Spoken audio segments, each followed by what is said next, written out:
সুন্দরবন থেকে সকলকে স্বাগত জানাচ্ছি। আজ আমরা সুন্দরবনের এতটা গহীনে ঢুকব যেখানে সাধারণ মানুষ প্রবেশ করতে পারে না। এখানে বাঘের আক্রমণের ঝুঁকি তো থাকেই, সাথে জোয়ার ভাটার সাথে তাল মিলিয়ে বনের ভেতরে ঢুকতে হয়। সাবধানে ভাই, পার মধ্যে ঢুকবে। আসসালামু আলাইকুম। আমরা বর্তমানে মুন্সিগঞ্জ ফরেস্ট অফিসের যে ঘাটটা, সেই ঘাটে অবস্থান করছি। তো এখন আমরা সুন্দরবনের ভেতরে গহীন জঙ্গলে ঢোকার জন্য সমস্ত প্রকার রসদ সামগ্রী, যত যন্ত্রাংশ সবকিছু নিয়ে আমরা টিম সহকারে রওনা করেছি মধু সংগ্রহের উদ্দেশ্যে। সুন্দরবনের প্রাকৃতিক চাকের মধু।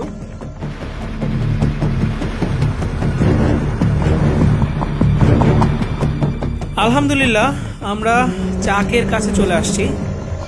এগুলোকে বলা হয় কাড়ু।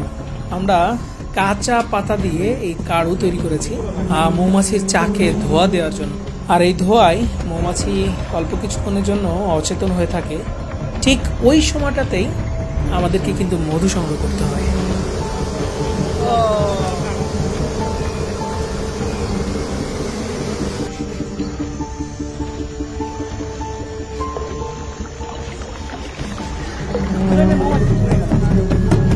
এভাবেই খুঁজতে খুঁজতে সারাদিন আমাদেরকে পার করতে হবে, আর চাক খুঁজে খুঁজে বের করতে হবে, আর সেই চাক থেকে মধু সংগ্রহ করতে হবে। আলহামদুলিল্লাহ, তো এভাবেই আজকের দিনটা আমরা পাড়ি দিব গহীন সুন্দরবনে। এই অঞ্চলটা হচ্ছে অভয়ারণ্যের সাইডে, এখানে সাধারণ মানুষ আসতে পারে না।